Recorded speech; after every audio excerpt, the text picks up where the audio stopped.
Alright, today we're going to be making the Water Dumple with Polymer clay, and we're going to be modeling it more after the Pikmin 3 design, rather than how it looked in the first two games. There's just something about the Pikmin 3 design that's a little more appealing to me, so first we're just getting the basic shape down. It's just kind of a blob with a few fins sticking out of the back. So I'm not exactly sure what it is, but there was always something about this enemy in particular that always had this like weird angry energy about it. Just something about the sounds they made and the way they moved and would bite at you just had this very like grumpy energy to it. And as you can see, we're currently working on its lips. And for a creature that spends most of its time in the water, its lips look weirdly kind of chapped. You know, a little crusty looking.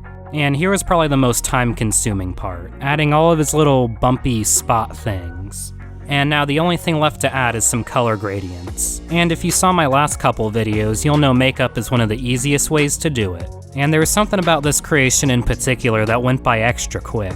I think it only took like an hour and a half in real time. And even some of the simpler stuff I do usually takes at least like 3 or 4 hours. And now this Water Dumple's ready to go in the oven.